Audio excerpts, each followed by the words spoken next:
Olá, sejam bem-vindos ao Deep Growth, o podcast que aborda com profundidade o crescimento acelerado das empresas. Eu sou Tayana Degmon, também conhecida como Tai, e tenho aqui hoje comigo o Roberto Altenhofen, que é CMO da Empíricos, uma empresa que tem resultados incríveis aí de crescimento, de marketing e growth.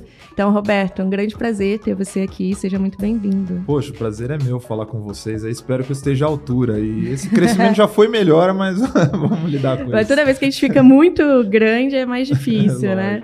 Mas antes de começar, eu queria agradecer aos nossos patrocinadores que fazem com que a gente tenha uma infra tão legal para conversar com os nossos convidados e levar conteúdo até vocês.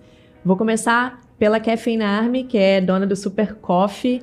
A gente toma o Super Coffee para poder ficar bem, para fazer o podcast para vocês, para trabalhar, fazer atividade física. Somos fãs mesmo da marca, que inclusive está de cara nova. A marca da Caffeine Army está de cara nova, então vale a pena vocês conferirem. E eles têm também a assinatura do Super Coffee, que eles chamam de Prime, onde você pode escolher os sabores que você quer receber, a frequência, customizar a sua assinatura. Então, dá uma conferida em caffeinearmy.com.br. O nosso outro patrocinador é a Swile, que é o primeiro unicórnio de benefícios flexíveis aqui do Brasil. Então, a Swile tem mais de 25 mil clientes já e você consegue contratar benefícios com 8 categorias diferentes.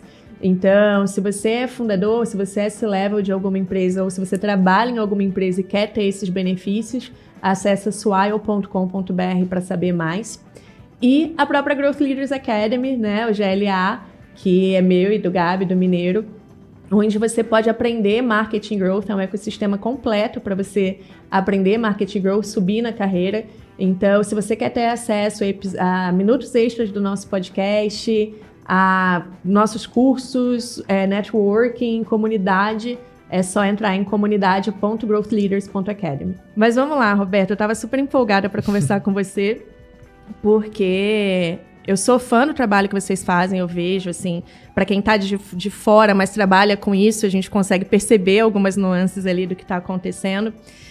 Queria que você começasse dando uma ideia dos números da Empíricos, para quem não conhece ou quem não conhece os números em si, né? Hoje, qual é o tamanho da empresa, tanto de clientes, número de funcionários, para a gente entender um pouquinho. Tá. A Empíricos tem 12 anos, né? Então, a gente começou em 2009, 12. Não completou o 13º ano ainda. A gente foi fundado ali no final de 2009, finalzinho de 2009, início de 2010. E como um negócio B2B. Então, a gente... os fundadores vieram da Infomoney, do portal Infomoney, que hoje Sim. é da XP Investimentos. Na época, né, a concepção do portal Infomoney foi feita ali pelo Felipe Miranda, que talvez seja o rosto mais conhecido da Empíricos, né, que é um economista. E eu sou economista também, a gente escrevia ali no portal sobre investimentos. E a gente olhava, a gente tinha acesso a muito relatório de investimento do gringo. E era muito chato o relatório. A gente, recebia um relatório de um banco, era 50 páginas de planilhas. A gente falava, esse negócio é tão chato, né? Difícil de gerir, né? Difícil de gerir. Não era pro grande público aquilo. O nosso papel era meio que traduzir aquilo numa notícia, em algo mais palpável e palatável pro pessoal. E a gente via que lá na gringa, né, o bom research, né, a boa análise de investimentos era sempre independente. Então não eram dos bancos. Os que ganhavam os prêmios eram de empresas disso, né?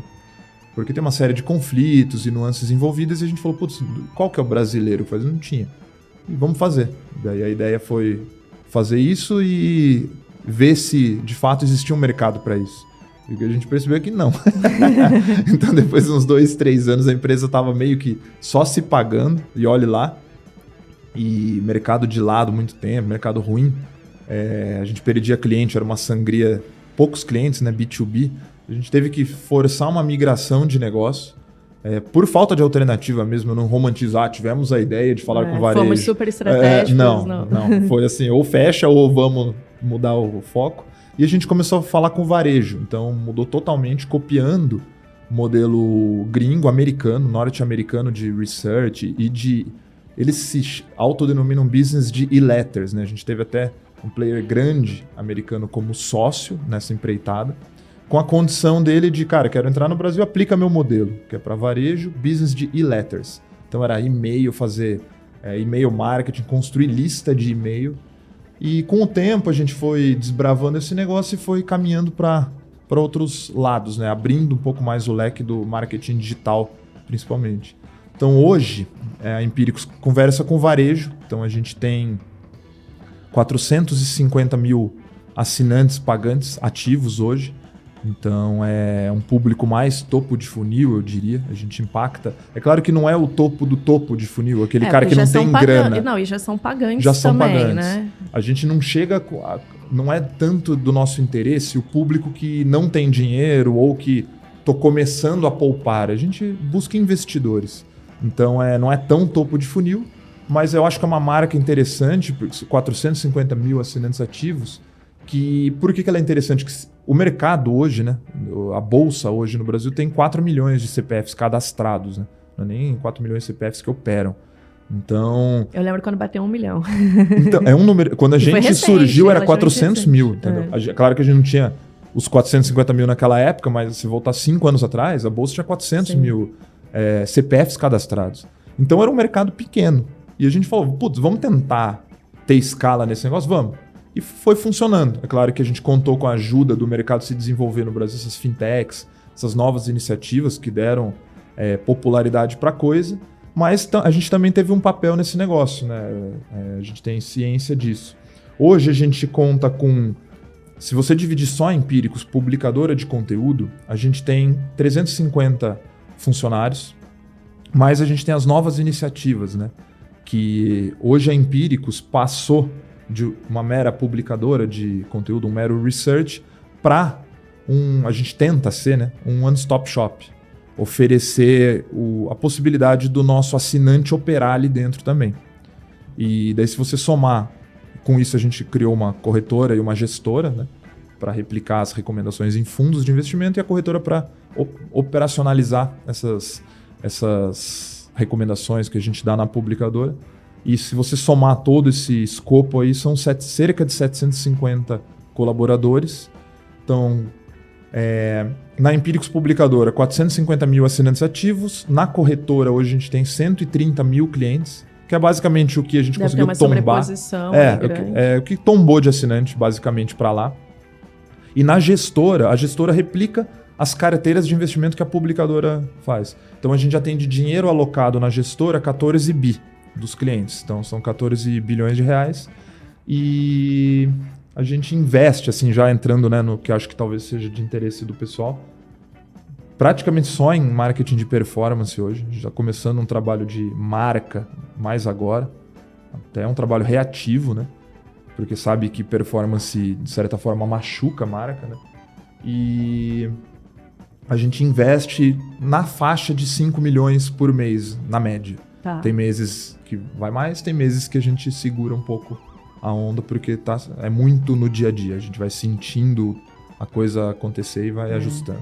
Gente, eu não sei quantos de vocês já lidaram com investimentos desse tamanho, mas o desafio começa a ficar maior para escalar, para você não atingir a saturação e como que você oxigena e consegue pensar coisas diferentes. Mas acho que você tocou em alguns pontos legais, né? Primeiro, números incríveis. Mas estava falando que vocês surgiram ali para ser uma research independente e tudo mais, porque era sempre atrelada a banco. E aí, mais recentemente, vocês tiveram esses movimentos, né? De ter a corretora, a gestora, e foram adquiridos recentemente pelo BTG. Como que foi para vocês, você como CMO principalmente, o time, fazer essa transição de discurso, né? Porque vocês tocavam, inclusive, eram muito vocais nessa questão dos conflitos e tudo mais. Então, como que tem sido para conseguir se defender, de certa forma, das críticas nesse sentido? E vocês fizeram um rebranding recente também. Então, eu queria entender também um pouco desse processo de decisão. Se veio daí, desse momento novo, se não, já era algo que vocês tinham começado. E é muito difícil decidir mudar a marca, né? Muito, então, como que foi o processo, o frio na barriga? Por que no final vocês falaram assim, não, vamos mudar, que vai ser melhor e tudo mais? Eu não gosto de romantizar muito as coisas, né? Então, a gente decidiu ter a corretora e a gestora por algumas razões. O Research independente, ele é independente por quê? Porque ele, assim, no discurso mais amplo, porque ele não tem relação com nenhum banco ou com uma corretora. E a gente sabe que isso aí tem conflitos. Por exemplo, a área de research para um banco ou para uma corretora sempre foi um centro de custos. Então o cara que é analista, um economista, ele é caro pra caramba. É um cara de pesquisa, visita empresa, um cara que tem que... tem uma formação toda para isso. E ele é um centro de custos relevante para a empresa, para o banco, no caso. Ele não gera negócio, o banco ou a corretora geralmente não ganham dinheiro diretamente com esse cara, não vende o research. Ele dá o research para os clientes para, a partir dessas recomendações... Os caras investirem mais. Investirem mais, ele cria giro para esses caras ganharem em outras pontas. E preferencialmente nos produtos que eles querem. Então, sempre nos produtos que eles querem. Então, o que a gente acredita de fato? Que existe sim esse tipo de conflito e como que a gente tenta, de alguma forma, na narrativa, superá-lo, né? É claro que, eu não vou mentir, hoje a gente está dentro de um banco, a gente foi adquirido pelo BTG Pactual e a gente tem uma corretora e uma gestora in-house. Por que a gente fez isso em primeiro momento? Porque eu percebi, né? Não eu, mas a empresa, a gente percebeu que, cara, eu gero cliente pra caramba. E primeiro, a experiência pro meu cliente é um lixo, que eu falo, ele tem um puta de um relatório, ele tá no banco e na corretora, que é o único lugar que ele consegue operar. Ele sai daquele ambiente, paga pelo meu relatório e tem que voltar para aquele ambiente para executar. Então eu desemboco o cliente para esses caras, eu tô deixando muito dinheiro na mesa. E a experiência pro meu cliente é muito ruim, porque às vezes eu recomendo uma coisa aqui, eu falo, não vai naquela lá, vai nessa daqui que eu acho que é mais interessante. Ele tenta voltar para executar lá, o cara lá enche o saco dele, entendeu? O agente autônomo, o gerente do banco, ele vira e fala, não, vem na minha aqui, o que esse cara fala é loucura, esse cara não sabe nada, entendeu? Ele tenta empurrar o peixe dele lá. Então vira aquela experiência que é um caos pro cara, e eu sou um passo a mais na vida de um investidor. Então a gente percebeu que além de ter uma oportunidade de internalizar tudo, de melhorar a user experience pro cara, ele lê um relatório, no final do relatório, com um clique, ele pode montar a operação ali numa corretora. Além disso, né, a estrutura de incentivos, a gente tenta na narrativa imputar isso, né? Que não é, o conflito não está de quem você é, porque não existe mais o cara independente. E eu não romantizo também por isso. Não existia mais a opção de eu ficar independente. Por quê? Eu sou desse tamanho, num mercado que é gigantesco. Vai tentar concorrer que seja por audiência, na briga por tráfego, com o Itaú, com a XP Investimentos, com o próprio BTG. Você é um anão. Você é dragado pelo sistema. Você não tem poder nenhum de fogo. E, paralelamente, esses caras tomaram o mercado. Eles compraram todo mundo. Então, a gente começou a olhar toda essa movimentação, a XP começou a comprar todo mundo, o BTG também. A gente falou, a gente tá sozinho nesse negócio. Como que eu vou pôr uma corretora de pé com a minha capacidade de investimento? Eu lembro que eu ia no Google, a gente fica no mesmo prédio do Google, né? Sim. Eu ia lá e fazia várias... A gente tem uma relação super boa, muito tempo com os caras. Eu ia lá pra reunião lá em cima, daí uma vez até a gente comentou, né? Eles perguntaram, como que tá o headcount lá da Empíricos? Eu falei, eu tenho 400 funcionários, né? Achando que tô gigante. Daí eu tava até num dos comparativos. Mas para uma startup lá que quase morreu, é muita gente. É muita gente, né? Pra mim, puto orgulho. Tamo grande, tamo aqui no Pátio Malzone, que é um prédio legal, 400 funcionários. Daí o cara que era o nosso account manager no Google, que era de finanças, né? De setor financeiro lá dentro, ele até falou, cara, só pra você ter uma dimensão. O Itaú tem 750 pessoas de marketing, de tráfego para fora. A XP também. Então, quando você coloca em a minha equipe de tráfego era 8 pessoas. E isso é só uma proxy, né, da capacidade de um e de outro. Então, sozinho não dava para caminhar. E no negócio da independência, o que a gente acredita muito é na estrutura de incentivos, na verdade. Qual que é o problema, entre aspas, do gerente do banco? Com a ressalva de que, o gerente também é incrível, né? Tem gerentes que são muito bons, que ajudam as pessoas mesmo. Mas ele tem uma meta. Como que tá a remuneração dele, né? Ele ganha dinheiro de acordo com o produto do banco que ele conseguir empurrar. O agente autônomo de investimentos talvez seja um passo mais modernizado, mas ele ganha rebate. Sim. Ele oferece para os clientes, como que ele ganha dinheiro? A remuneração dele compra o fundo XPTO. E de onde que ele ganha esse dinheiro? No rebate que a gestora paga para ele. Você foi um distribuidor do meu fundo, toma o seu FII aqui por isso. Então, a gente tentou, no nosso modelo, a gente acredita num modelo com menos intermediários, né? Que eu acho que isso, em todos os nichos, caminha para isso. E com a estrutura de incentivos mais alinhada. Então a gente não tem rebate, o rebate é tabelado, a gente vai ganhar X de rebate. Porque assim, o problema não é cobrar, é você empurrar um em detrimento ao outro porque paga mais. Enviesar para um produto. Para um produto porque o rebate é maior. maior. Então o nosso é tabelado. E o que paga mais, o fundo que paga mais rebate para a gente devolve em cashback necessariamente para o cliente.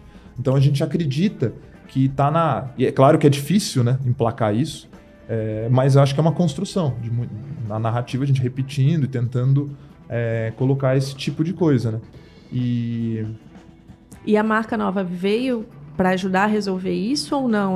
Outra coisa que eu vou falar talvez decepcione o pessoal, né? Nada romântico. A Vitrio era a nossa plataforma de investimentos, né? A gestora e a corretora tem, até hoje, né, o nome Vitrio. E a gente tinha Empíricos. E a gente falou, putz, agora tá tudo sob o mesmo guarda-chuva. Primeiro ponto, é difícil, o cara entra, geralmente, o cara que entrava na Empíricos tomba para Vitrio. O primeiro porta de entrada era via Empíricos. Eu tinha que explicar pro cara o que era Vitrio. Então tem alguma fricção ali, dá para explicar? Dá, mas dentro da jornada do cara, deixa eu te apresentar uma outra empresa, uma outra marca, né? E eu avalizo ela. É uma coisa. Outra coisa é tudo dar esse senso de one-stop shop muito maior, né? Putz, essa aqui é a corretora minha, pronto. E, como você falou, é uma decisão difícil de tomar, a gente tomou muito, a gente pesquisou muito. E o que foi o determinante? A gente rodou pesquisas até com a Provokers, né? A gente fez muita pesquisa de marca. E, basicamente, o determinante foi o seguinte, eu tenho duas marcas aqui. Empíricos e Vitrio. A Empíricos, ela tem um monte de mancha. Porque só fez performance por 10, 12 anos. E agora vai começar a fazer marca. Mas ela tem ressonância. Ela não passa despercebida, entendeu? Ela tem as marcas dela, tem as cicatrizes ao longo da história, mas ela não passa despercebida. Ela tem atributos. Então ela transmite alguma coisa.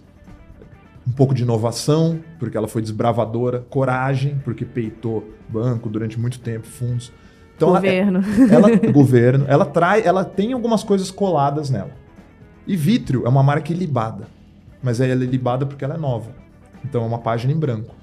E como CMO, qual que é a minha decisão? Eu preciso construir marca. Custa uma fortuna para você gastar em marca. Eu posso gastar para fazer duas ou gastar para fazer só uma. Primeiro ponto. Sim. Então vamos ir com uma. Daí entre Empíricos e Vitrio, a manchada contra a ilibada. Eu preferi a manchada porque o downside risk é baixo. A gente percebeu isso. Quem está na Vitrio sabe da Empíricos. E mais do que isso, veio da Empíricos. Então não tem por que eu esconder essa marca e achar que eu vou construir uma marca do zero, que é muito mais caro construir do zero do que algo que já está rodando. Sendo que o downside risk de Empíricos ali para esse público é baixo, entendeu? Então, a decisão foi essa. A marca vai ser Empíricos e uma só por essas questões. Então, vocês ainda estão nessa transição de migração, porque a Vitrio ainda está com a marca Vitrio. Ela está, mas a gente já anunciou isso, é matéria até essa semana que a gente está gravando aqui, mas é um ambiente muito regulado. Então, eu tenho fundos na Vitrio com o nome Vitrio. Para mudar esse nome, eu preciso do aval do Banco Central, da CVM. Então, é um processo que não depende só da gente. E, assim, a gente acredita que não vai ter muita... É só uma mudança de marca, né? Eles vão aprovar, mas tem que seguir esses ritos. Então, é um projeto de uns 4 meses aí. Mas é muito legal para quem ainda não passou por isso. Só vocês entenderem que tem esse momento da decisão, que é super crítico, pesquisa e tal. E depois tem todo esse rollout, o planejamento disso, como que vai ser feito. A gente tá acompanhando isso. É loucura, mas é gostoso. É gostoso. O BTG tá fazendo isso. O BTG criou muitas marcas ao longo do tempo, né? Então, você entra no BTG, lá tem o BTG+, o BTG Digital, o BTG Banking. Então, eles estão fazendo um downsizing agora. Então, e a gente está vendo que, embora eles tenham muito mais complexidade, que é um bicho muito maior, mas eles também têm muito mais estrutura, né, para fazer essa transição. Mas para eles é um job ali de uns 3, 4 meses também. Então, a gente não tem a pretensão de achar que a gente vai fazer mais rápido. Bom, e aí, a gente falando dessa questão de mudança de marca, de mercado muito grande, grandes players, os bancos com muito dinheiro, eu queria te fazer uma pergunta sobre 2 óticas, assim. Uma é, como que você entende que vocês conseguiram se diferenciar nesse mercado, que é um mercado com muitos players, muitos influenciadores, muito barulho? Então, o que vocês fizeram diferente para conseguir se posicionar aqui? E um outro lado, que é como que vocês conseguem ser criativos e testar coisas em um mercado que é altamente regulado? Né? Porque também não é fácil. Quem está em mercado financeiro, farmacêutico e alguns outros, você tem muita dificuldade, às vezes, até de rodar os anúncios ou de ter uma CVM por trás. Então, essas duas óticas, assim, como vocês conseguem aparecer no meio de tanto barulho e de tanto dinheiro, né? Principalmente, como várias fintechs estão passando por isso agora. E 2, como que vocês conseguem ser criativos, testar coisas dentro de um mercado que é altamente regulado? Tá, eu dividiria essa resposta em duas. E não porque elas são duas perguntas, mas por 2 momentos distintos. Uma coisa é quando eu era como que fala? O desafiante. Eu não era o incumbente. Então, quando eu comecei, eu era pequenininho, eu tinha muito menos risco, né, custo de errar, mas era muito mais desafiador, porque eu tinha muito menos dinheiro e tal. E como que você sobressai nesse meio? Com players gigantescos, com muito mais capacidade, dando cotovelada em todo mundo. Então, é aquele negócio, você vai entrar num estádio que está lotado, você vai entrar no estádio que está lotado, como você vai se diferenciar? Para esses caras grandes, é muito mais caro errar e eles têm uma posição institucional muito mais preservada, né? Então, eles são muito mais conservadores na comunicação e tudo mais. Eu entrei num estádio lotado, não tem lugar para eu sentar. Eu preciso sentar em alguma cadeira. Eu vou ter que dar uns empurrão ali. Então, foi comprando briga. Isso já explica muita coisa. Então, sem romantizar a coisa... E foi intencional, então? Foi. Todas As comunicação mais agressiva, as brigas, vocês sabiam onde vocês estavam entrando. A gente, assim, talvez não soubesse a priori, mas sempre a gente saiu bem das brigas que a gente comprou. Um exemplo clássico, assim, o que pôs a Empíricos no mapa mais, assim, no Brasil, que deu um primeiro salto no awareness da marca e no conhecimento dos investidores sobre a empresa, foi o episódio de 2014, que a gente escreveu lá a peça O Fim do Brasil, né? No meio da Copa do Mundo, no Brasil. Então o pessoal falou, esses caras são loucos, são antipatrióticos e contra o governo, né? Que não era contra o governo do PT em si, contra a Dilma, era contra a política econômica daquele momento. O que aconteceu? Eu era desse tamanho e eu soltei essa peça. Eu tinha, se eu não me engano, 3 mil assinantes ativos na época. A gente pulou em coisa de 2, 3 vezes para 30 mil, multiplicou por 10. Por quê? Porque a Dilma processou. Então, e sem embasamento nenhum. Ela colocou a gente no mesmo pacote do Google, falou uma campanha do Google com a Empíricos e com o Aécio Neves. Danada. E daí ela não, assim, por falta de conhecimento técnico, eu veiculo pelo Google, pago para ele para veicular a campanha, não é que ele tá junto, ela processou a gente e censurou. E eu acho que informação é um negócio muito antifrágil, né? Você quer que esse negócio se dissemine, é tentar calar abafar, ele. Né? Porque daí vai sair notícia, todo mundo vai querer saber. Por que censurou? Vamos saber o que é isso, o que esses caras estão falando. Então, sempre que a gente comprou brigas ao longo da história, a gente saiu melhor, sabe? Ou fez muito barulho, o que é bom para quem é pequeno, ou a gente encontrou uma solução e se reinventou. Então, a gente aprendeu, historicamente, que comprar briga era bom. Mas isso, é claro, num primeiro estágio de empresa. Chegou um momento que a gente começou a olhar e a gente falou, cara, a gente tá com 400 mil assinantes ativos, operando, num mercado que tem, sei lá, 2 milhões de CPFs que operam. A gente sabe que os 4 milhões não são todos que operam, de fato. Assim, qual que era o que aconteceu? Eu dava uma recomendação, movia os papéis. Então a gente começou a olhar e falou assim, cara, a gente não é mais tão o desafiante. A gente começou a flertar com o mainstream.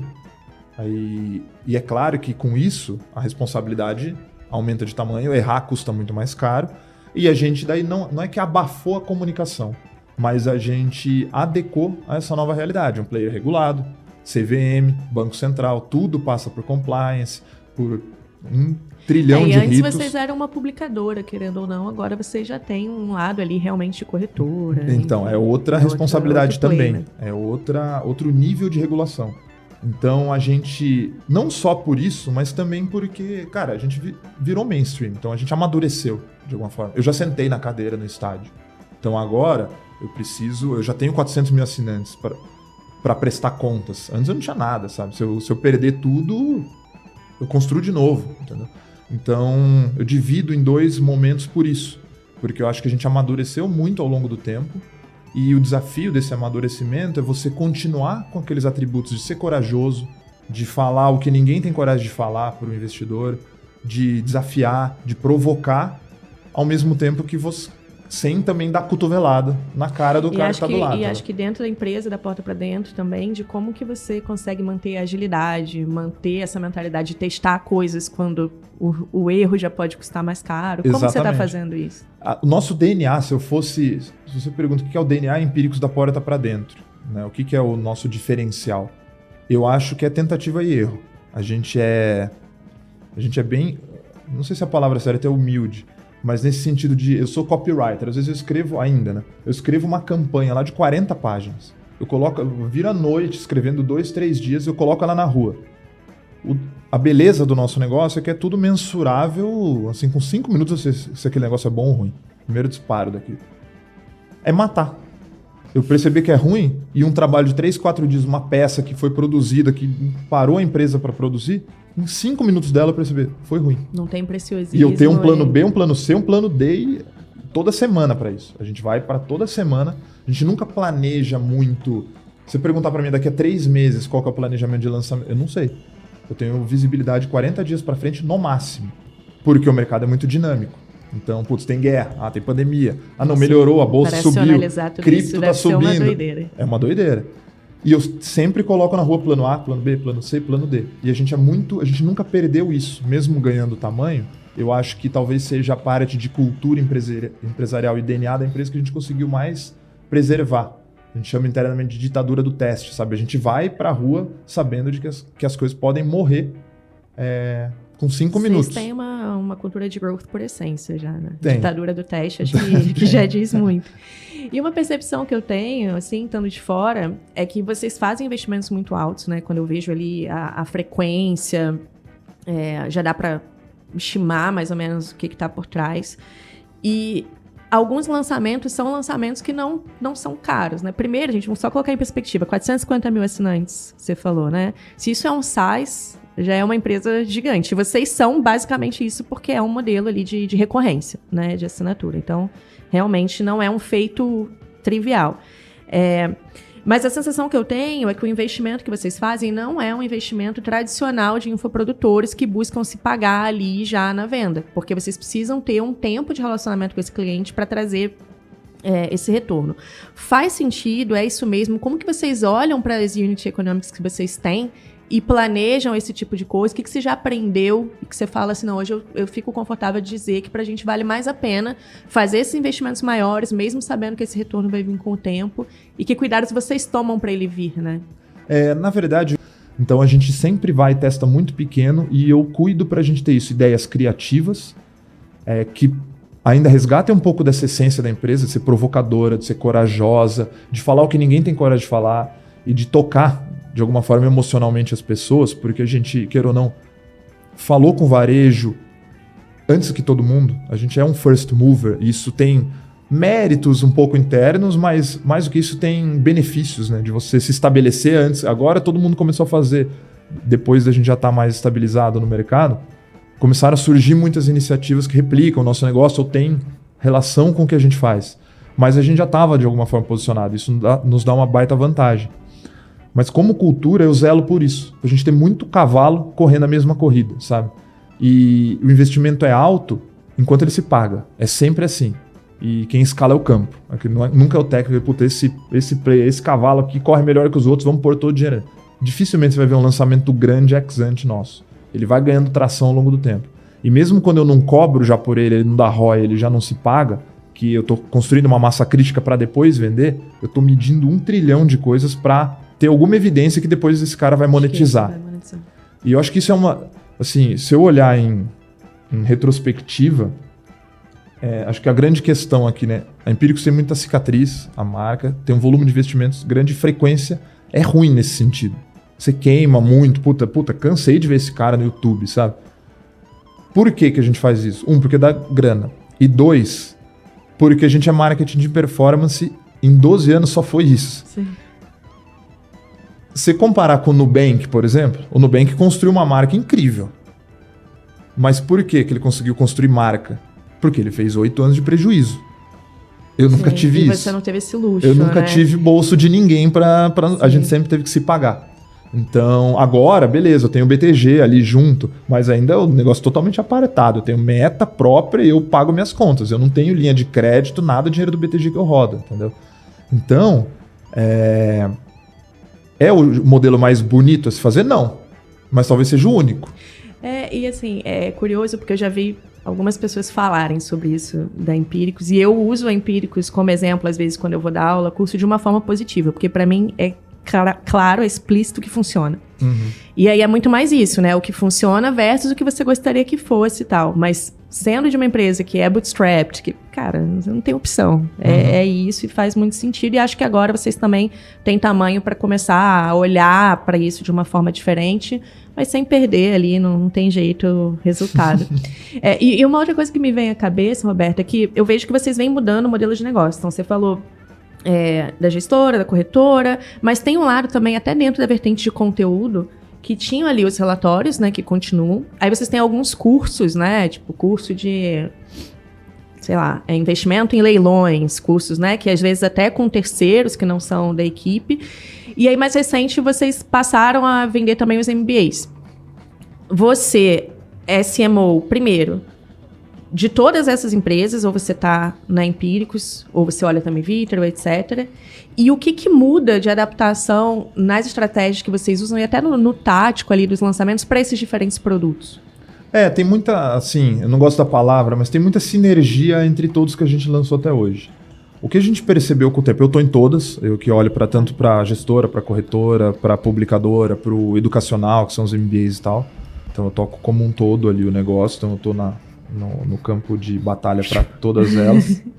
E... Quantas horas por dia, mais ou menos, que você dedica ao trabalho? Não você consegue organizar bem? Sim, não é nem que eu consigo organizar, é tudo meio que no caos. Mas a gente, assim, com o tempo, antes eu absorvia muita coisa para mim, né?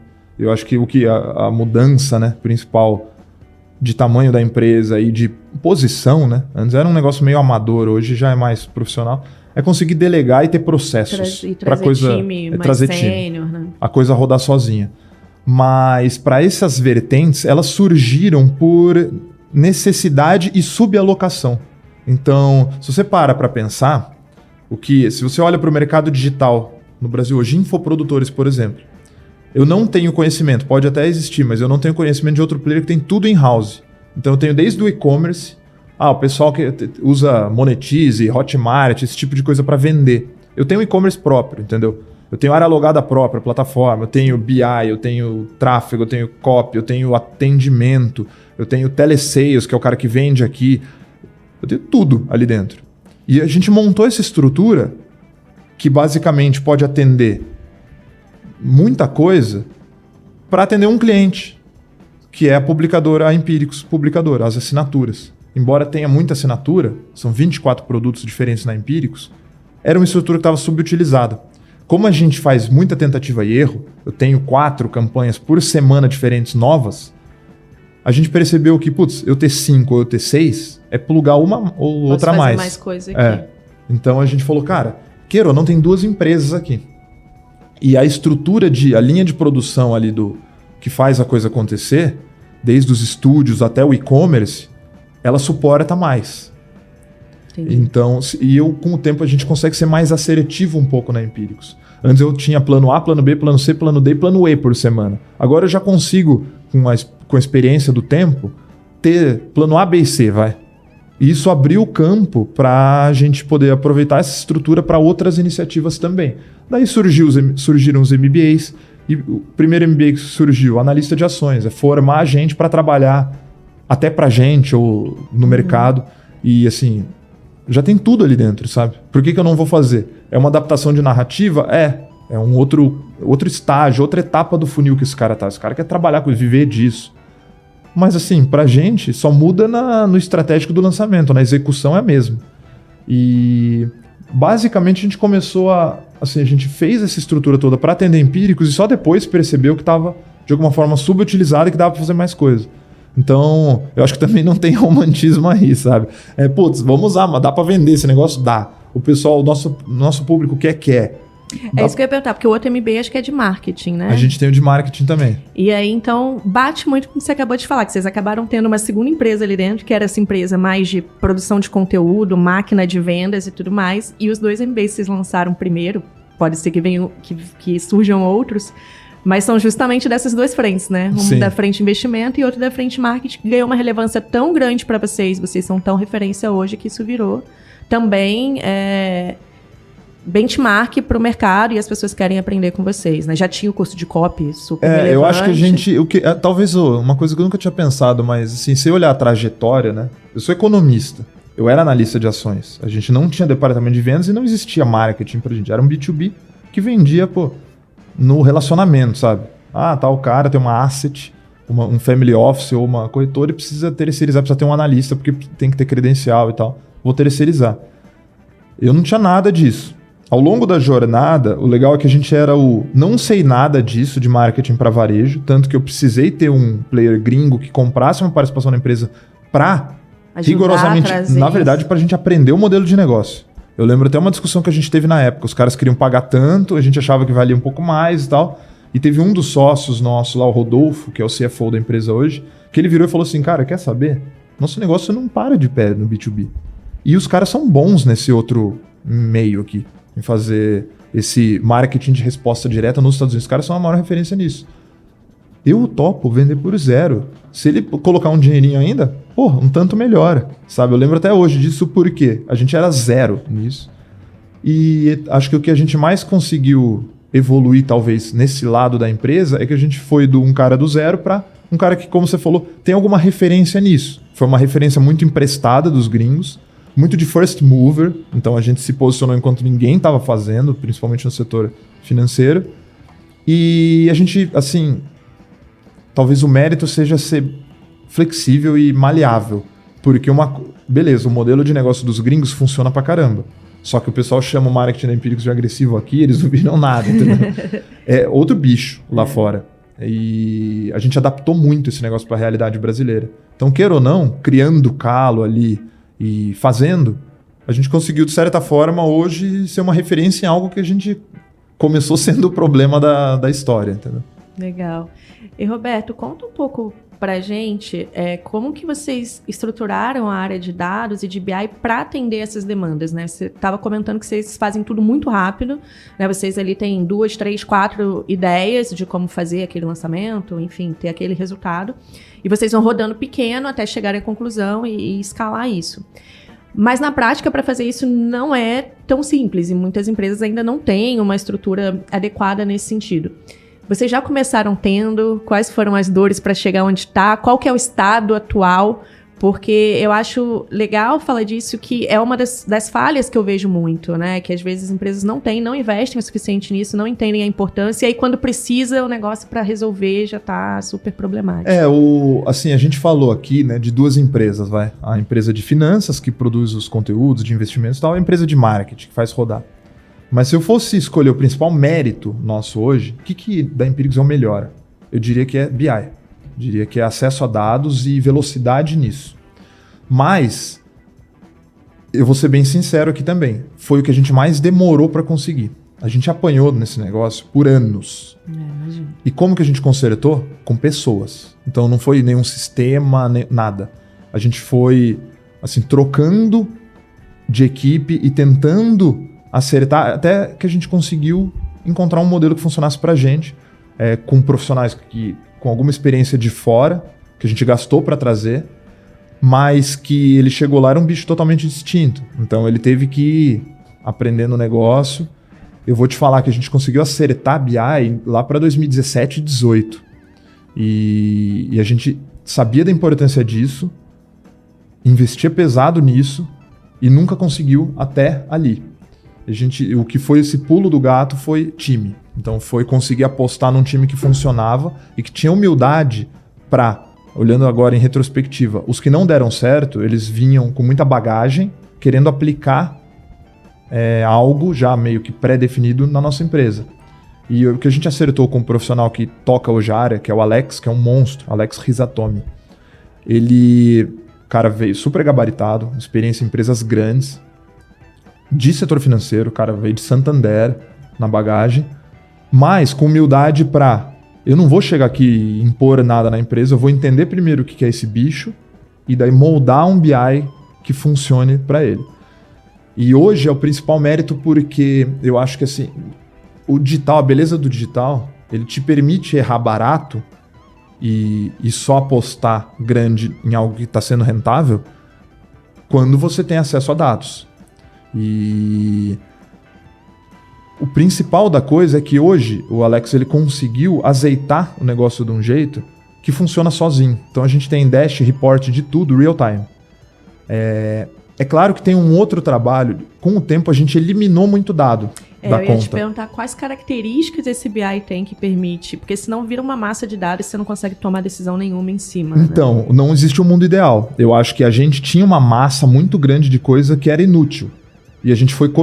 O legal da coisa é você conseguir eliminar e saber que são poucas as variáveis que são efetivamente relevantes. Então, hoje a gente tem algumas que a gente olha, alguns KPIs que valem ouro pra gente. E se a gente tem mais coisa é para chegar neles. Você consegue mencionar alguns? Sim, assim, o que a gente olha, né? Que são metas da empresa, as métricas principais. Financeiramente, a gente olha muito para faturamento líquido, para devolução, churn da coisa. A gente olha muito para NPS, a gente mede NPS on a daily basis, porque tem muito... O legal do NPS não é o reativo, né? Você vê que tá ruim. É o preventivo, é você sentir focos de coisas que podem estar erradas. No marketing, eu lembro até hoje, quando eu entrei no marketing, a gente tinha uma cabeça, né? Quando eu virei CMO, a métrica principal do marketing, a gente era um business de letters. Era o CPL. O cara olhava e falava assim, eu tô trazendo tantos leads, fazendo uma lista gigante que depois vai comprar. Daí o last mile para mim não é isso, né? A gente tem uma métrica própria que a gente chama de NTA, né? New to Affiliate, que a gente prestou dos gringos, que é um cliente novo na base. A gente olha para CAC, olha para ROI de campanha, mas assim, não com tanto rigor, porque o ROI ele te mascara o lifetime value desse cliente, a gente tem muito produto dentro para cross e upsell. Então, o que eu olho dentro do marketing, eu falava para os caras, você vai trazer, eu quero 10 mil clientes novos por mês. Você vai precisar de 1 milhão de leads para isso, 100 mil leads para isso, ou 10 mil, para mim tanto faz. Desde que você tenha 100% de conversão desses 10 mil que você trouxe. Mas a gente começou a cada vez olhar mais para o last mile da coisa, entendeu? E a gente tem uma ótica eu tenho muito receio de algumas métricas. O CAC, às vezes, ele pode enganar. O ROI, às vezes, ele pode enganar. Por quê? Porque ele não captura o lifetime value da coisa ao longo do tempo. E eu acho que o grande risco da métrica, que eu acho que a gente já cometeu esse erro, é de achar que o dado é o dado por si só e ele tem a última palavra. E tá ali, não é nem que ele é estático. O dado, o que ele é? Ele é um retrato de passado. Uhum. E qual que é o problema? Tem uma frase que eu gosto muito, né? Que eu falo que é o problema da lógica, né? O problema do dado é que ele mata a mágica. Então, às vezes, ele não captura alguma coisa que é de feeling. E como que você adquire feeling? Só com o tempo. Experiência. O que é o feeling? É aquele negócio, putz, eu sei que às vezes vou atravessar a rua, eu vejo algum barulho estranho, eu dou um passo para trás. Tem alguma coisa estranha aqui, deixa eu olhar. Como que eu adquiri isso? Eu sei que um carro batendo no outro atropela, eu sei que morre, então é experiência adquirida. Então, a gente olha assim, putz, um CAC barato é bom? Mas ele realmente está trazendo, tem o feeling às vezes os caras começam uma campanha de captação de leads, putz, uma coisa que é muito interessante, estamos captando muito barato. Nossa, esse lead tá... Geralmente eu pago R$10 num lead bom, qualificado, que eu sei que funciona, que traz lifetime value ao longo do tempo para mim. E daí chega uma campanha lá que o copywriter fala, putz, eu escrevi um ad aqui, uns anúncios, eu tô captando lead a R$1, R$2. Eu falo, os caras chegam todos empolgados e falam, pode desligar. Pode desligar. Porque a esmola é demais, o santo desconfia. Aquele negócio. Historicamente, eu já percebi que, cara, preço é um indicativo de qualidade. Nesse bicho também, entendeu? Você não entra na brincadeira lá, você não entra na concessionária da Porsche, que o primeiro carro custa 500 mil, se tem um lá no canto que o cara fala, aquele ali tá 20 mil só pra você. Putz, tem alguma coisa errada ali, entendeu? Você desconfia. Então é saber lidar. Você vai começar, assim, no nosso BI, acertar processos, primeira coisa. Formar time. Segundo, acertar processo é ter os dados. Depois, downsizing desse negócio. Eu sabia que dados são relevantes. Descartar o que só te atrapalha, gera custo de mensuração, mas no final não te traz valor distrai, nenhum. Né? E depois disso, eu acho que a nossa evolução atual é saber olhar para o dado com os vieses que eles têm que ter. E a ditadura do teste mas a ditadura do dado ela é perigosa. Porque o dado por si só, ele pode trazer inputs ruins também, entendeu? E como que você... Isso é o feeling da coisa. Se resolve com experiência mesmo. E aí, entrando em experiência, né? E para saber mais do Roberto, você é formado em economia, e aí você foi para a Infomani, então foi sua primeira posição de trabalho? Entrei como estagiário. Entrou como estagiário na Infomani, deve ter conhecido o Felipe e os outros lá. E aí você entrou na Empírico super early, assim, né? Bem no começo. Eu fui o primeiro funcionário. E aí eu não fui fundadora. Eu não fui fundador. Quase. Quase ali. Tinha quanto tempo quando você entrou? A empresa tinha 2 meses, 3 meses. Pra mim é considerado... Tinha 4 funcionários. Considerado como que foi essa construção do Roberto como CMO? Né? O que você teve que desaprender, aprender para chegar onde você está hoje com esse conhecimento e com esse time e os resultados legais que você tem? Eu acho que assim, eu entrei na Infomani como estagiário dos caras, eles fundaram, a gente tava vendo, Você né? já trabalhava com eles lá então, era já, a mesma equipe. Então eu tive a sorte eu tive na minha cabeça sempre um negócio assim, né? Toda decisão que eu tomo é baseada na assimetria de retornos potenciais. Pode ser pra qualquer coisa. Olha o economista falando, né? Não, vai ser o quê? Eu vou comprar um terreno, sabe? Não, eu vejo quanto que eu posso perder versus quanto que eu posso ganhar. Mas eu e o Gabriel, a gente gosta muito de modelos mentais. E a gente fala coisas assim o tempo todo aqui no podcast, nos outros lugares, porque é a forma de enxergar o mundo mesmo. Né? Assim, cara, eu vou jantar amanhã. Puta, a gente pode ir nesse restaurante ou naquele. Puta, nesse eu vou perder o quê? Ele é mais caro e gasta mais tempo, mas o upside é esse. Sim, eu sempre coloco isso na balança. E nesse caso, eles fundaram um negócio e eu fiquei. Daí, pra mim, foi bom lá dentro da Infomani, porque o Felipe era o editor-chefe. E eu era o braço direito dele. Quando ele saiu pra fundar outro negócio, eu virei o editor-chefe. Agora eu vou mandar no negócio aqui, né? Do caramba. Deu 2 meses, 3 que ele tava lá, ele me ligou. Falou, então, a gente só queria fundar aqui e ver se o negócio parava de pé, se tinha financials pra isso. Agora o negócio ainda não é que já se paga, mas a gente tem uma boa impressão inicial. Você quer vir? Eu pensei nisso, cara. Assimetria de retornos potenciais. Na Infomani, eu tava editor-chefe. Topo do negócio. O que eu tenho de upside para aquilo ali? O negócio era de um dono, sabe? Não tinha potencial de ser vendido, não tinha equity na parada. Era meio que uma zona de conforto. Cheguei onde eu quero chegar. Mas aquilo que eu quero chegar era uma merda, sabe? Não dava muita grana. Puta de um trabalho. E eu posso ir pro nada. Qual que é o risco de eu migrar? Downside disso. Eu vou perder essa posição na Infomani. É uma boa posição? Mas assim, também não fiz minha vida. Né? É recuperável. E o outro pode ser o quê? É uma página em branco aqui. E se a ideia dos caras se concretizar, pode ser algo relevante ao longo do tempo.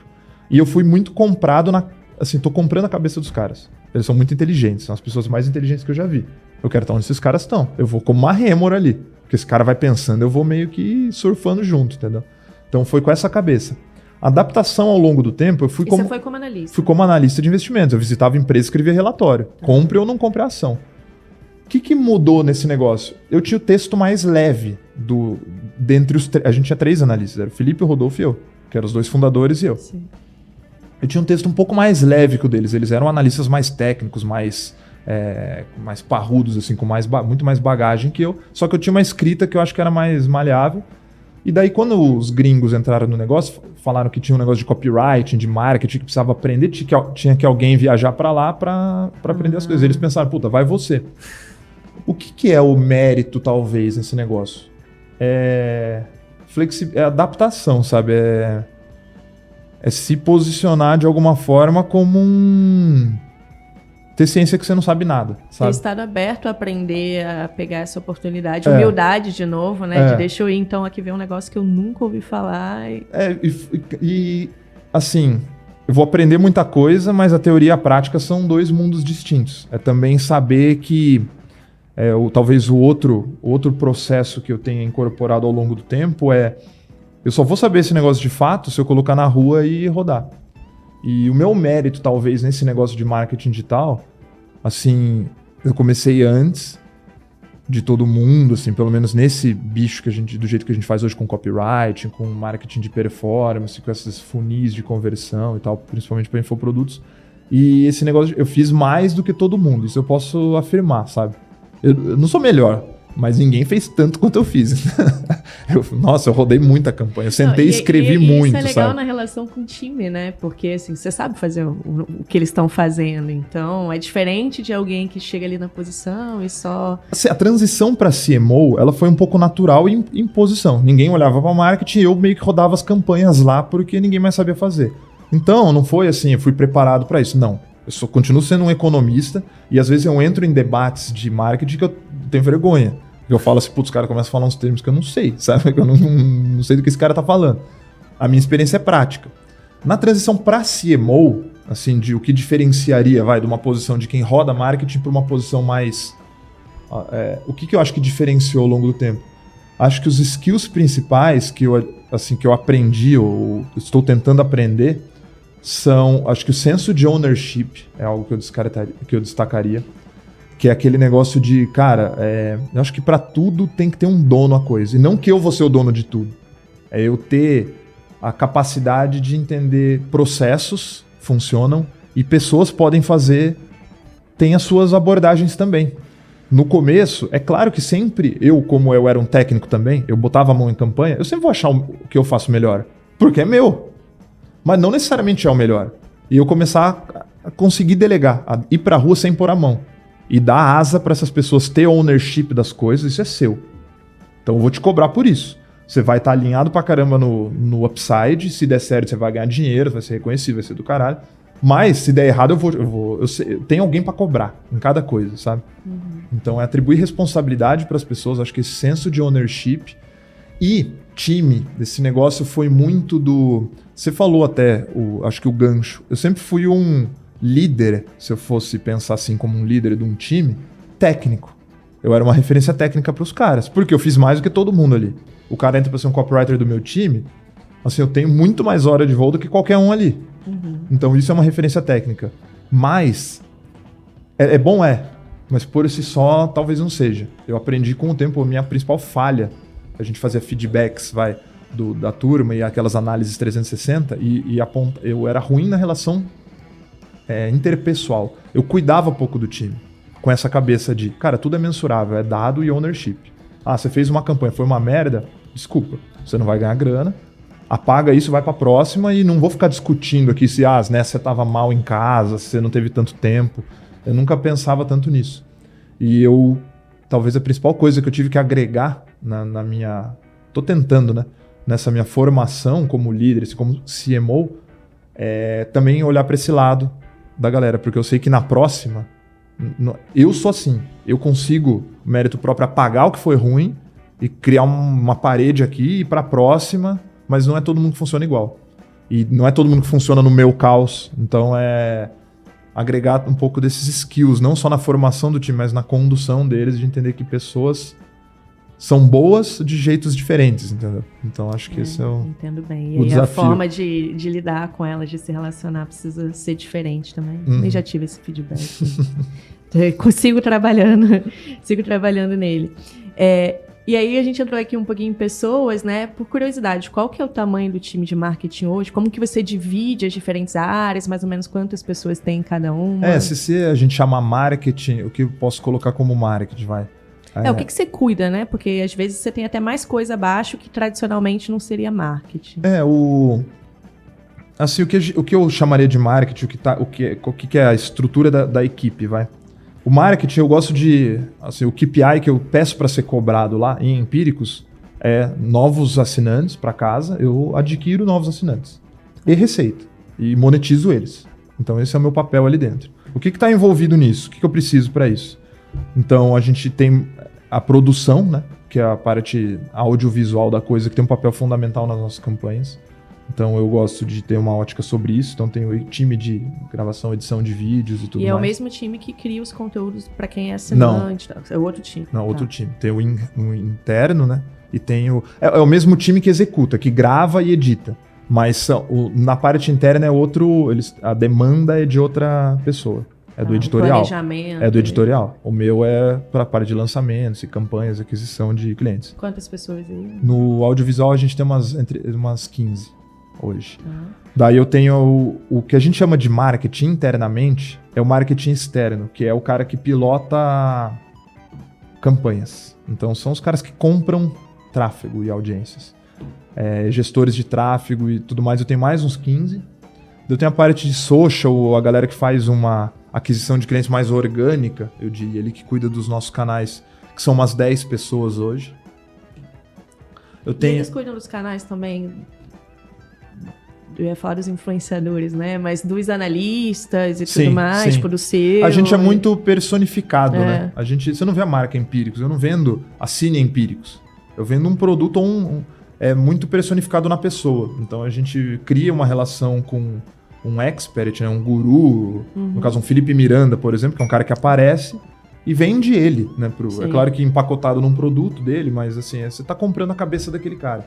A opinião desse cara, a recomendação desse cara. Então esse time de social toca as mídias sociais desses caras, além das institucionais, que vão com a marca Empíricos. Mas são umas 10 pessoas de social. Daí eu tenho um time de copywriting, que são os caras que escrevem os ads, escrevem os roteiros de campanhas, toda a comunicação de e-mail, de SMS, de tudo, em todos os canais. Então esses copywriters, eu tenho um time hoje de 15 pessoas, eu tô falando aí não só de Empíricos, né? Tem de Vitrio também, a corretora, a gestora, as campanhas educacional, os MBAs que faz para tudo isso daí. Então, daí o BI, a área de telesales, eles não estão sob eles são mais in-house, né? São de operações lá dentro. Mas tem eu sou um grande demandante dessas áreas também, né? Porque tem relação. Muito em conjunto, né? E branding já tem alguma área, alguma coisa Tem uma pessoa. Uma pessoa. Então Não, e tem um touch aí com social, com tudo, né? Na verdade vai desdobrar para todas as frentes. O negócio do branding é difícil porque, como eu disse, né, a comparação Nubank e Empíricos são os dois extremos. É o cara que só fez marca contra o cara que só fez performance por muito tempo. Então, a performance é boa porque te traz dinheiro. Se você não tem investidor, não tem bolso fundo, você precisa disso, você precisa se pagar.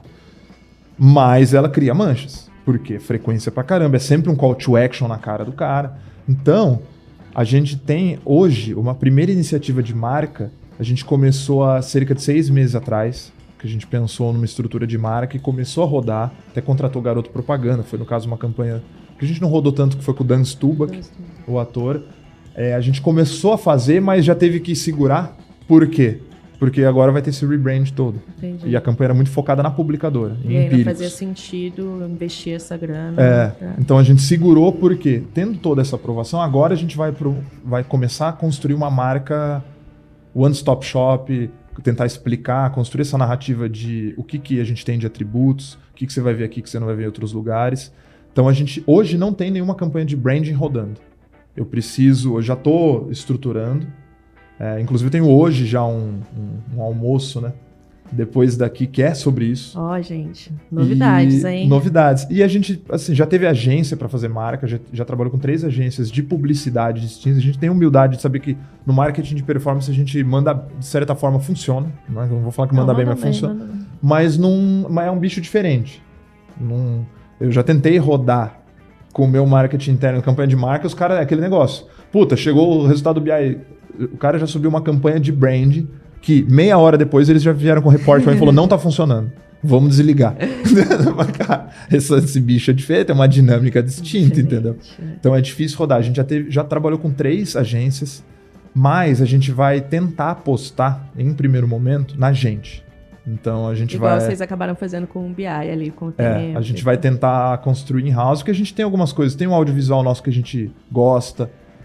Já tem uma linguagem muito bem definida. A imersão ali da agência já poupa esse esforço todo. Então eu vou tentar trazer alguém que faça que entre mais no âmbito de uma consultoria do que vou executar tudo para vocês, e vai tentar internalizar o máximo de coisas possíveis e tentar construir eu acho que não dá pra dissociar, sabe? A gente virou tão característico do marketing de performance que não dá pra você vir contra um bicho totalmente diferente na rua. Vai ter que descobrir o jeito empírico de fazer marca. Né? Exatamente. Então esse é o meu desafio de agora. Eu vou tentar... Legal, desafio muito bacana. Ô, Roberto, faz só um walkthrough aqui pra gente, então, do momento que... Ou até antes, né? Eu ia falar do momento que vocês têm um produto para lançar, mas eu imagino que vocês participem até antes de entender um pouco o que faz sentido lançar, até isso estar na rua e ter resultado e tudo mais. Então, como que essas áreas passa por elas e a interação delas com outras áreas, né? Em que momento, de repente, vocês falam com o time de tecnologia para poder criar uma ferramenta que ajude na captação, ou com um time de produto para ter algo no app, ou enfim... Como que é esse processo inteiro de ponta a ponta? É legal até, a reunião que eu tive antes de vir aqui gravar foi um kickoff de um novo produto. E com um terceiro, com um player que não está in-house, né? O que eu gosto de fazer? Eu gosto de ter a primeira... Eu acho que hoje eu sou mais do que CMO, mais do que copywriter, eu gosto de desenhar estrategicamente esse negócio. Eu gosto de perguntar pro cara, tentar sentir dele quais são os atributos dele para colocar nesse negócio, o pricing da coisa. Então eu sento com quem vai fazer e a primeira coisa que eu tento entender é o que é o público, quem compraria esse negócio, né? Para quem pode interessar isso. Em segundo momento, eu tento daí posicionar aquilo, né? Empacotar aquilo como um produto que converse com essas coisas que estão dentro da cabeça desse público potencial. Depois disso, né, vamos fazer, a gente decide que, vamos pra rua com isso, pelo menos testar, a gente geralmente testa pequeno, vamos fazer tipo um piloto, mas já é for real, né, vou vender de fato isso, mas eu não vou... Quem faz esse planejamento desses testes já é o time de performance ali, que você chama de tráfego? Não, eu sou o primeiro ponto de contato geralmente nisso, e daí o que a gente tem como uma figura que é muito importante? Tem que ligar muito ponto aí. Então tem o audiovisual, tem o time de tráfego, tem o copywriter que vai ser responsável, tem o BI que vai monitorar isso, tem o pessoal de dentro que vai gravar as aulas ou entregar o conteúdo para os assinantes, tem atendimento. Então tem que envolver muita área. E a gente tem uma figura lá que nem tem um nome, mas que cada vez mais é quase que operações de marketing. É um PMO, sei lá. É um cara que ele é quase que um pombo correio ali, mas ele é o dono da execução desse negócio. Então, daí na segunda reunião, esse cara já vai participar e ele vai distribuir a coisa. Ele vai ter esse senso de ownership. Tem muita área envolvida. Se teve um problema, não disparou uma comunicação num grupo de WhatsApp que estava envolvido naquele negócio. Eu não vou chegar lá no grupo de WhatsApp, eu vou chegar nessa pessoa que é meio que o dono desse projeto. Então, sou eu. E o que essa pessoa faz? A gente liga os pontos, e eu vou falar um negócio que talvez não seja o ideal, né? O que o pessoal está querendo ouvir. Mas a gente cria um grupo de WhatsApp com um representante de cada uma dessas áreas. E essa pessoa operacional interligando tudo. E vai distribuindo por ali. No grupo de WhatsApp, hoje a gente usa Teams, ou antes a gente usava Skype, que é bem... Slack, que quer que seja. Vai estar todo mundo ali para também não ter falha de comunicação. Tudo que for novidade ou coisa que vai sair ou precisa fazer, vai aparecer ali. E se a pessoa não foi informada ou tem algum desalinhamento, a culpa é sua. Porque estava secado ali. Então, é muito mais caótico do que eu gostaria que fosse, mas funciona. Mas é isso, a gente já tentou planilhar, a gente já tentou planilhar e fazer tudo bonitinho e assim sempre encontrou alguma intempérie no meio do caminho que gerou um caos ou que saiu do planejamento e a gente resolveu aquilo daí de uma forma que foi essa. Então hoje a gente nem tenta buscar o ideal, a gente tenta buscar o que funciona. E é mais ou menos esse o modus operandi. E depois desse desenho, essa distribuição é feita... eu tenho os comitês, né? Eu tenho o comitê de copywriting semanal, de marketing externo semanal, de vendas, que é o que agrega também a parte de operações semanal, e daí eu também ajudo a distribuir isso, a gente começa as comunicações e colocar na esteira isso. Então é assim. Muito massa, muito massa. E a gente vai chegar, já estamos aqui no final da conversa com o Roberto, eu vou conversar com ele aí nos minutos extras sobre copy, que é grande, né, pelo qual a Empíricos é super conhecida, conversar para quem é assinante do GLA, Então, se você quiser ser assinante também, entra lá em comunidade.growthleaders.academy. Mas para encerrar aqui, Roberto, eu queria te pedir 3 dicas, 3 referências, pode ser livro, pode ser filme, pode ser pessoas para seguir, que possam ajudar quem está ouvindo a se desenvolver e a conhecer mais, enfim, ser uma pessoa melhor, um profissional melhor. Eu vou falar do que eu tô fazendo hoje, sabe? Excelente. E talvez não seja a melhor pessoa para dar referências. Eu não vou falar um livro de marketing para você ler, eu não vou... Porque eu não gosto disso. Eu acho que não existe muita regra nesse negócio. E a partir do momento... E a teoria é muito distante da prática. Então, a partir do momento que você lê, você tenta implementar uma teoria no seu negócio, às vezes não funciona, você fica tentando forçar aquilo para a teoria se provar, eu acho que você acaba criando um problema. E eu gosto, assim, de inspirações. Eu acho que as ideias, elas não precisam vir do seu nicho ou do que você faz necessariamente. Elas têm que vir de pessoas que fazem isso bem em outros nichos que não tem nada a ver. O que eu recomendaria recentemente que eu fiz e vi? Eu não sou um cara muito de séries, eu vejo poucas. Tenho 2 filhos pequenos, então às vezes eu começo a ver... Quando todo mundo dorme em casa, eu vou começar a ver, assim, dá 5 minutos eu já tô dormindo também. Mas tiveram 2 recentes que eu vi que chamaram muita atenção pela construção de personagens. Tá. Então, isso eu acho fascinante. Eu acho que no meu negócio, eu construo, queira ou não, personagens. Sim. E eu destacaria acho que é na Netflix, a Wild Wild Country, não sei se você já viu, que é a história do Osho, que é um guru espiritual, é real a história. É um documentário. Eu assisti esse documentário, é bem doido. É doido. Eu nem sabia que tinha sido dessa forma que conta ali. Vale pela curiosidade histórica, que eu acho que foi talvez o personagem, historicamente, um dos mais fortes que foram construídos. E eu nem sei se é um personagem, ou se o cara era de fato real, você não sabe? consegue entender no fim. Mas assim, resumindo, aberto, né? É uma história incrível de um cara que é um guru indiano, messiânico, e que foi para os Estados Unidos e... assim, quase que tomou um estado inteiro. Ele criou uma comunidade com milhares de pessoas. Exato. E esse cara era tão forte que ele ficou 5 anos sem proferir uma palavra. E ele passava, as pessoas choravam. Então, poxa, e é real. Então, uma história cabulosa. E que eu achei a série é um documentário com imagens reais, não existe ator ali. Sim. E é incrível pela mera história. Mas eu achei um dos personagens mais fascinantes que já passaram pela Terra. E a outra que eu tô assistindo hoje... é Os Sopranos, né? A Família Soprano, que é uma série Sopranos eu não assisti. É muito antiga. Mas... Foi uma referência que o pessoal me falou assim, cara, essa série que meio que fundou esse frisson de séries, né? Foi uma das primeiras que fizeram sucesso. E eu caí meio que de paraquedas ali pra assistir. E é sobre máfia, mas é um pouco descontraída. E eu esperava aquelas séries, tipo, eu vi Game of Thrones, que tudo é muito bombástico. Na primeira temporada, o protagonista morre lá, é meio que um novelão. Só que eu nunca vi... Ele te envolve de uma forma... Assim, tem episódio que não acontece nada. Só que você tá muito dentro da história. Porque é fictício, mas os personagens são muito fortes. Não tem ninguém ali que não tem um traço característico muito uma atitude ou um DNA muito próprio. Muito caricato. Eu acho muito interessante nesse sentido. Então, isso que tá me fascinando nessa série, que me prendeu. Eu tô terminando ela aí, é uma série longa. Mas acho que vale por essa... Você não vai ver nada de explosivo, mas você vai ver uma construção de personagens que é muito forte, sabe? É muito for real, sabe? O cara é o chefe da máfia, ele sai na rua, todo mundo beija o pé dele, tem medo dele, mas ele chega em casa, a mulher manda nele. Os filhos dão trabalho, sabe? E é muito humanizada a coisa, sabe? Então, fascinante pra mim.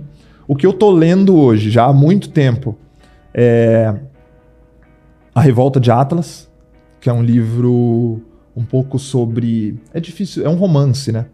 É uma ficção, mas eu acho uma história muito... Você acredita que eu nunca li A Revolta de Atlas? Eu já li A Nascente mais de uma vez e eu nunca li A Revolta de Atlas. E todo mundo eu não li, A Nascente é meu próximo, eu não li A Nascente. Todo mundo fala muito do livro e eu até hoje... É que A Revolta de Atlas é meio que a bandeira da autora, né? Uhum. Ele é muito importante para os Estados Unidos, esse livro. Então, ele fala muito ele tem até um viés, político até, se você consegue fazer esse paralelo. Mas ele é um viés bastante liberal, assim, do empreendedorismo, dos motores, o que move o mundo, sabe? A força motriz empreendedora de quem faz, de quem... E que enfrenta um monte de percalços aí, tipo um Estado que tenta te impor barreiras e uma parte da comunidade que coloca empecilhos, sabe? E essa força empreendedora, que não sei de onde vem de dentro, e vai atropelando tudo que vem pela frente. E é um romance. E é muito bem escrito, muito bem construído. Só que é um livro de 1.400 páginas. Então, por isso eu já estou uns 3 meses nele aí. Mas eu recomendo. É uma história fascinante. Então, falei 2 séries, um livro. E assim, eu funciono pela música, sabe? A minha inspiração vem sempre disso. E as minhas campanhas, elas têm muito ritmo do meu mood no momento. Às vezes eu tô escutando umas coisas mais pancadonas, ou eu quero que a campanha seja mais pancadão, sabe? Eu vou por um tipo de som. Usa isso pra... Ou às vezes eu quero construir um negócio e eu sou movido por música. E a coisa recente, mais impressionante que eu vi, que eu gostaria de recomendar, que eu acho a história dele fascinante. Eu sou muito fã do Eric Clapton, porque a história desse cara é incrível. Ele é o amaldiçoado. Então é o cara que... Ele é muito bom, só que ele teve, sei lá, 10 bandas que fizeram extremo sucesso, só que a mais longeva delas durou um pouco mais de 1 ano. Porque o cara era um amaldiçoado. Morria todo mundo da banda, ou ele entrava em droga e perdia a galera. E todas deram certo, sabe? E esse cara se atolou, se reergueu. Daí na década de 90 ele estava se reerguendo, teve o filho, teve o episódio que ele perdeu um filho. Daí ele se reergueu de novo com aquele acústico MTV 92 que é emblemático. Daí ele vai e volta. O último álbum dele, antes do que eu vou recomendar, é o I Still Do. É um cara que, tipo, beirando os quase 80 anos, 70 e poucos anos, mostrando que eu ainda... O Clapton já tá com tá. Ele tá meio doido, né? Ele tá falando um monte de merda por aí. Mas o anterior foi o I Still Do, ele mostrando que eu ainda sou capaz de fazer, encontrar motivação e para ser muito bom, mesmo depois de tanto tempo. Só que ele fez durante o lockdown, a pandemia, um negócio que tem os vídeos e tem um álbum que chama The Lady in the Balcony, que ele se fechou numa propriedade no interior da Inglaterra e só levou a banda para ficar em lockdown lá. E a única pessoa fora a banda que tava lá era um produtor que gravou, registrou a coisa e a esposa dele. E a Lady in the Balcony é a esposa dele, que foi a única pessoa que assistiu aquilo. E é muito intimista. E é um retrato da vida do cara olhando pra tudo, assim, e é muito forte, assim, sabe? Pra mim. Eu me inspiro muito por esse último álbum dele. Bacana, conhecer esse seu lado. Roberto, super obrigada. Que isso, prazerzão. E até a próxima, então, gente. Valeu, pessoal. Valeu. Aquilo, as objeções que ele vai ter. Pergunta 2. O que é uma estrutura mínima ali que um bom copy tem que ter? E aí vamos pensar, né? Tem textos, tem materiais que você tem um espaço gigante e às vezes tem um anúncio do Google. Mas ainda assim, quais são as etapas? Eu acho, assim, na minha cabeça, na minha concepção de copy,